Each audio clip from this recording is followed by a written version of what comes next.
Google is cooking up a suite of AI tools, some of which are in testing phase. One of these tools is NotebookLM. I was really impressed by its capabilities and potential. I made a general video about how to use it. The link to that video is in the description of this video and at the end of the video. In this video, I'll show you how it turned 2 hours of my YouTube content into a kind of conversation that summarized all that content that I had created. I'll also show how you can direct that conversation to a specific audience. So to start with, go to NotebookLM.google.com and you've got this interface where you've got all your different workspaces. I'll select the one I wanted to show using AI language models, it's called it. You can rename it. When I added sources, my dog is trying to get at my attention. So if you hear sound in the background, please forgive me. I can connect it to my YouTube videos. If I click this link here, I can paste my URL of my video. So I pasted 7 different URLs for my 7 different videos about using ChatGPT, custom GPTs, the 7 uses of ChatGPT that I found surprising in the last year, a video about DeepSeek, how to create a perfect prompt for your custom GPT. So 7 videos that are very related generally about ChatGPT and language models. And it's summarized all the source material here. So these YouTube videos explore the practical applications of ChatGPT and all that. So in the middle here is your chat window. I can actually chat to it just like in ChatGPT. On the right side of this interface, you've got the studio where you can generate the conversation, the podcast on the basis of the source material. And you can select the source material that you want in or out of the conversation if you want. Also, you can click on customize. So if I click on customize, you get a window where you can instruct it to be quite specific about the kind of tone, to focus in on certain audiences or certain parts of the material. What you cannot do is separate the 2 voices. What you get is a man and a woman, so to speak, talking about the source material. You cannot tell it to treat those 2 different voices as 2 different characters. What is happening in the background is the AI is kind of talking to itself, but just generating a conversation with itself in 2 different voices. So simulating a conversation. It's not 2 AIs talking to each other, which would be really cool if Google did that, where you had 2 basically distinct AI models or entities, so to speak, actually having a real conversation responding to each other. That would be really cool. This is not really that. What you do is focus it in for a specific type of audience. So for example, if you look at my videos, I've got one which it talks to small businesses in general. Hey everyone, welcome back for another deep dive. AI is everywhere these days. It's kind of hard to ignore. Yeah, it really is everywhere. And for a lot of us running small businesses, it can be honestly kind of overwhelming. So that's for small businesses. Or I prompted it to talk to kids. Like how would it... Hey everyone, welcome to our deep dive. We're going to be talking all about AI. You know, it's like having this super smart computer that can help you with tons of stuff. Yeah, it's pretty amazing. AI is really good at, finding information and organizing your stuff, and it can even help you be more creative, you know? So it's like having a helper for everything? That sounds super cool. But what exactly can AI do for kids like me? Okay, so imagine you're working on your homework, right? And you have to find information about dinosaurs. Uh-huh. So what if you want to do a presentation, like it acts as if it's presenting to an audience in a presentation format? Yeah, specifically focusing on how you can actually use it in your work here. Exactly. Well, we've gone through a ton of research. Compiled it all for you. Yeah. And we're going to be presenting it like a slideshow. Mm-hmm. Okay, so each slide has a different key takeaway. So as you can see, I've actually geared it to specific audiences or in a specific way. I wanted to present that information in a specific way. I'm going to play you the full podcast. If you are interested in learning or understanding about how AI language models can help, I have edited in some visuals and kind of to make it visually a bit more interesting than just listening to it as a podcast. I just thought it would be fun to share a full conversation between AI and itself. Have a listen and let me know what you think about it, and we'll talk at the end. Okay, so we're diving into AI tools today. Right. Specifically for professionals who want to learn about them, how to use them, and where to even start. Yeah. We've got a ton of great information from this guy who's been experimenting with AI for over a year. Right. And really documenting his journey on YouTube. I love that. So We're going to pull out what we think are the key takeaways for anyone who's wants to use AI tools. I think what's so interesting about this guy's approach is that he really tries to make AI approachable. Yeah. You know, he is not trying to make it just for the tech whizzes. Yeah. It's for everybody. Exactly. And for professionals. And he starts by tackling something we all do every single day. Yeah. Searching the internet. Right. And how AI, Yeah. especially ChatGPT, is changing the game. Yeah. And not even just changing the game. Like, it's a little bit of a fundamental shift, I think, in how we're accessing information. Yeah. Instead of getting pages and pages of links and ads, you ask a direct question. Right. You get a direct answer curated by an AI. Like, what's the best time to travel to Japan? Yeah. Boom, there's your itinerary. Compare this product to that product. Yeah. What are the shops in my local area that sell X? And you get an answer. It's amazing. I mean, yeah, it is. And it's not just travel planning. He talks about how he uses it to compare products, research local businesses, and even get quick answers to really complex questions. Oh, yeah. And he even predicts that we won't even be saying, let's Google it anymore. Right. That might. Which is kind of sad in a way. It is sad, but it just goes to show how disruptive this technology is. And he makes a great point that it's not just a shift for individual users. Right. Businesses need to be paying attention. Yeah. Because if you're a business that relies on, you know, SEO and things like that, how are you going to shift your strategy when people are no longer even seeing your website? Yeah. Because they're going straight to these AI curated results. Absolutely. And that kind of leads us into the next thing, which is personalized AI. Right. He is a huge advocate for building custom GPTs. Totally, yeah. Within ChatGPT. Yes.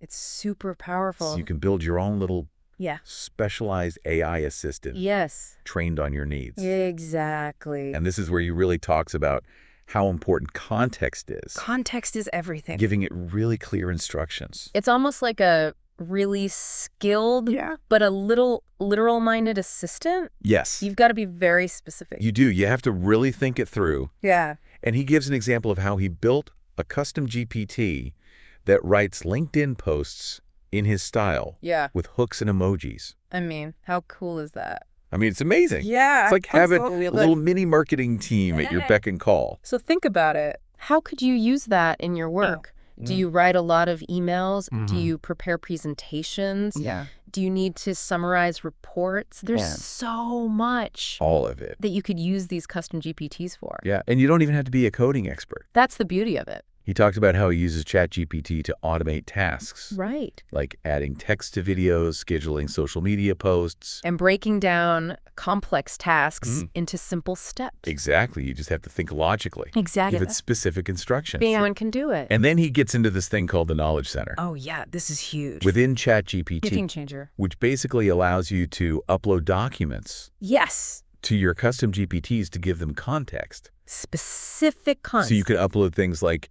your company's brand guidelines. Your personal writing samples. Yeah. Yeah. And it'll make sure that your AI assistant is... adheres to all of that. Always on brand. He even uploaded a land deal contract. Oh, wow. And it flagged a potentially costly clause. Oh, see, so valuable. That he might have missed. Yeah, and I think it's really important to say, of course, AI shouldn't replace professional advice. Of course not. But it can be this amazing tool. It's like a analysis. Second set of eyes. Yeah. Going through it and flagging things. And how powerful is that? Super powerful.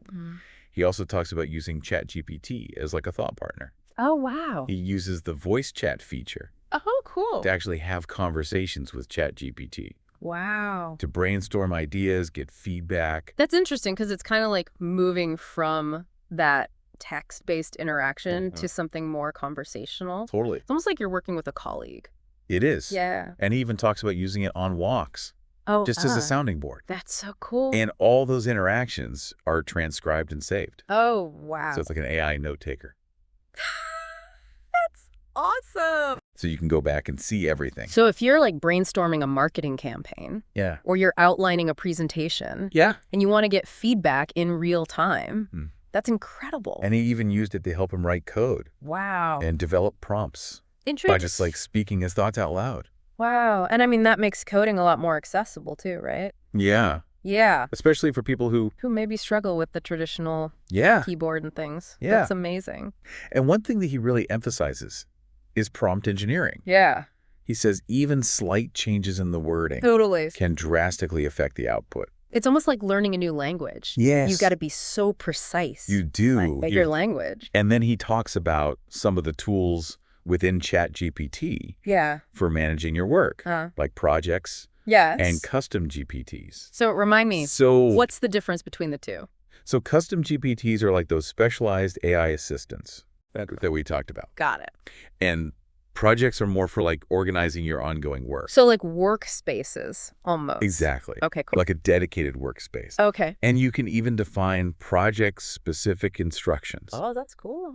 and upload files just like you would with custom GPTs. Oh, very cool. So he says he prefers using projects for his individual work Okay. because it just feels a little more structured. Right. But he does say custom GPTs are more beneficial for teams. Right, because you can share those with other people. Exactly. Got it. But he did find one major limitation with projects. Oh. You can't cross-reference conversations. Oh, interesting. So if you have multiple chats going within a project, it can't connect the dots between those conversations. Interesting. But he found a workaround Okay, what is that? using project files Oh, okay. as like a storage space I see. for information. So instead of the AI remembering, you're kind of creating this knowledge base Exactly. that it can refer to. Yeah. I like that. He even suggests like copying and pasting entire conversations Wow. into project files. Oh, interesting. It's just a workaround. Yeah. But it's kind of cool how he figures this stuff out. It is, yeah. And I think it really highlights that AI is a collaborative process, right? Yes. It's not just developers. Yeah. It's also users kind of figuring out Yes. how to use it Pushing the boundary. and working around limitations. Exactly. That's so cool. And he also came up with another interesting approach. yeah. He calls it a master prompt, Okay. where he basically combines all of the instructions Oh, wow. from multiple custom GPTs into a single prompt. So it's like having the functionality of multiple custom GPTs Yeah. all within one project. Exactly. That's really cool. And he gives an example of how he uses this to manage his YouTube channel. Oh, cool. Like he combined the instructions for creating video descriptions, writing LinkedIn posts, outlining video scripts. Wow. So it's like one prompt On one. that thing. handles all of those different tasks. Yeah. Oh my gosh, that's so cool. And he's always experimenting. Yeah. He's always refining his approach. And he encourages other people to do the same. Yeah, he's like, don't be afraid to try new things. Totally. Don't be afraid to experiment. That's how we're going to learn the most. Exactly. And he's upfront about the downsides of AI, Of course. too, Yeah. especially when it comes to data privacy. Right. He's like, be careful about what you're sharing, Yeah. especially with models that are hosted in countries with different data privacy laws. That's a really important point Yes. to remember. Yeah. Yeah. And especially when there's so much excitement Right. around AI, sometimes we forget about these things. Yeah. So that's really great advice. But he specifically calls out DeepSeek, Okay. which is an open source language model Right. developed in China. Okay. And he acknowledges its capabilities. But he's a little hesitant Right. to upload personal or company information. Yeah. Because again, it's those different privacy laws. Yeah. So it's really about who do we trust Yes. with our data? And are we using AI responsibly? Yeah. These are all very important questions. It's not just a technological Yeah. question. It's a societal question. It is. It's an ethical question. Yeah. It's huge. And he's basically saying, be a discerning user of AI. Yeah. Question your assumptions. Right. Be mindful of potential biases. Hmm. He wants people to really Yeah. take an active role in shaping the development of AI. And using it ethically. Yeah. That's such a great Yeah. message. Because it's so easy to just Yeah. be passive and consume. Yeah, just sit back and let it happen. Right. He's saying, no, get involved. Be part of it. Yeah. And he ends his videos with a call to action.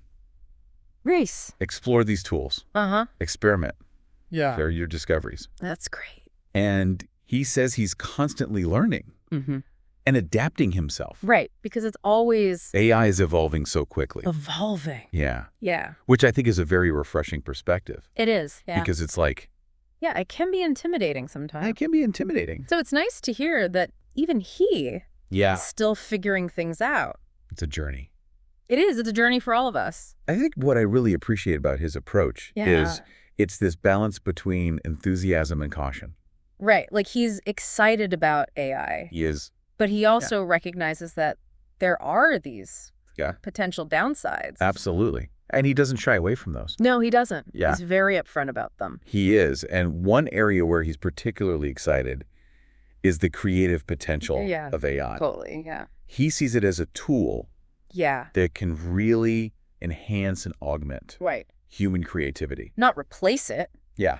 But work with it. Exactly. Yeah. And he actually experimented with using improv techniques. Oh, wow. To prompt ChatGPT. What? How did he do that? So he would give it like a scenario. Okay. And just let it riff. Interesting. And come up with ideas. Oh, that's cool. And he tells this really funny story about prompting ChatGPT to create a scene with a mechanic and a haunted car. Oh, wow. That's cool. And it just like... So is it like generating dialogue? Yeah, it's generating dialogue and like actions. Interesting. And, that's amazing. And he was just like, wow, never thought it could do that. It's like, it really is like blowing open the doors to like...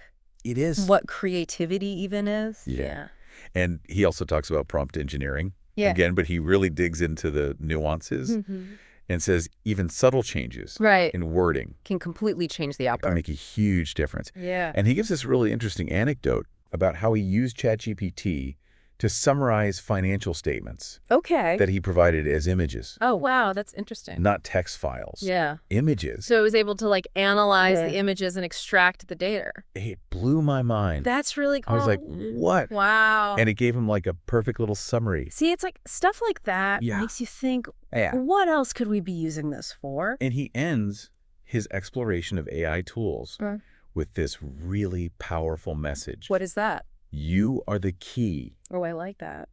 To unlocking AI's true potential. Yeah. So it's not just about using the tools. It's about understanding them, choosing the right ones, and being mindful. Of the ethical considerations. Yes. Absolutely. And he leaves us with a question. What is it? What will you create? Oh, I love that.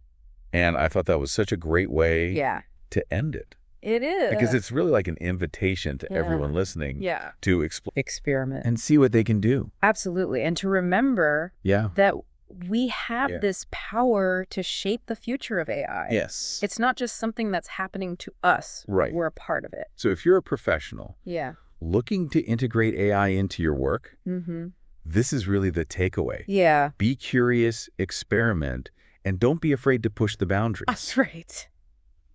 These tools are becoming more and more accessible. Yeah, they're more powerful than ever. So the possibilities are endless. It's so exciting. It's up to you to decide how you want to use them. Exactly. And how they're going to shape the future of your work Totally. and the world around you. Yeah, that's right.